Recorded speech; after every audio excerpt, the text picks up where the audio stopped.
মাকে আজকে coriander chicken বানিয়ে খাওয়ায়। আর অল্প ঠান্ডা ঠান্ডাও পড়ে গেছে বাইরে, তো এই শীতকালের দিনে একটু ধনেপাতা দিয়ে চিকেন করলে ভারী ভালো লাগে খেতে। তাই তারই জোগাড় জানতিতে লেগেছি। একটু বেশি করে পেঁয়াজ নিয়েছি আর রসুনটা একটু বেশি করে দিয়েছি, একটু কাঁচা লঙ্কা, আদা আর একটু টমেটো। তবে এই চিকেনটাতে গরম মশলা, ধনে গুঁড়ো আর জিরে গুঁড়ো এই 3টে মশলা দিই না, খালি ধনে পাতাটা বেশি করে দিই, যাতে ধনে পাতার গন্ধটা গোটা মাংস জুড়ে ছড়িয়ে থাকে। এই মুখোশটা তো কিনেছি আমরা হ্যালোউইন স্টোর থেকে।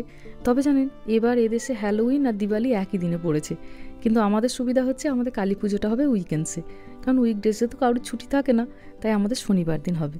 ওই জন্য আমরা শনিবার দিনকে করবো কালী পুজো, আর রবিবার তো ভাইফোঁটা।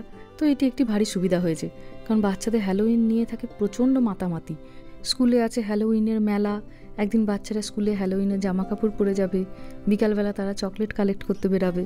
তো তাদের এই হ্যালোউইনটি নিয়ে প্রচুর স্বপ্ন। এবার দিওয়ালি আর হ্যালোউইন একদিনে হয়ে গেলে তখন ওদেরও হয়তো একটু মন খারাপ হতো, কিন্তু কালী পুজোটা আমাদের উইকেন্ডসে হবার জন্য সেই চাপটা আর নেই।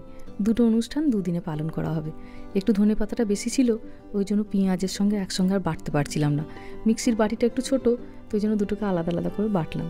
তেলটা ওদিকে গরম হচ্ছে হোক, এদিকে এবার চিকেনগুলোকে একটু ছোটো ছোটো পিস করে কেটে নিচ্ছি। এগুলো সবই বোনলেস, থাইয়ের দিকের যে মাংসটা থাকে সেটা। তেলটা এইদিকে গরম হয়ে গেছে, এবার মশলাটা দিয়ে দিলাম। এবার এটাকে অনেকক্ষণ ধরে কষবো। আর চিকেনগুলোকে অন্য একটা ফ্রাইং প্যানে অল্প একটু তেল দিয়ে একটুখানি ভেজে নেবো। মশলার মধ্যে পেঁয়াজ বাটা থাকলে মশলাটা কষাতে অনেকক্ষণ সময় লাগে, ওই জন্য এদিকে আলাদা করে ফ্রাইং প্যানটা বসালাম। বহুদিন পরে বানাচ্ছি এই করিয়েন্ডার চিকেনটা। আর এই চিকেনটা যখন রান্না করা হয়, গোটা রান্নাঘরটা জুড়ে এত সুন্দর একটা গন্ধ ছাড়তে থাকে, গোটা ঘরটা যেন একদম মোমো করে। ব্যাস হয়ে গেছে এদিকে মশলা কষানো, আর এদিকে চিকেনটাও হালকা ভাজা হয়ে গেছে। এবার চিকেন থেকে যেটুকু জল বেরিয়েছিল, ওই জলটা সমেত চিকেনটাকে এখানে ঢেলে দিলাম। অল্প একটু হলুদ গুঁড়ো দিলাম আর লঙ্কা গুঁড়ো দিলাম ঝালের জন্য।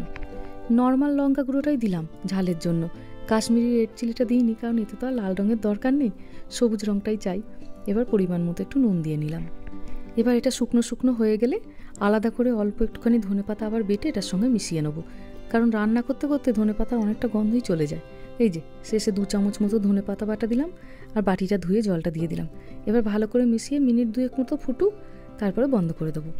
রুটিটা এখন আর সেঁকবো না, ঠিক খাবার আগে আগে তখন সেঁকে নেবো, গরম গরম থাকবে। শীতকাল তো, এখন খাবার দাবার তাড়াতাড়ি বানিয়ে নিলে বড্ড ঠান্ডা হয়ে যায়।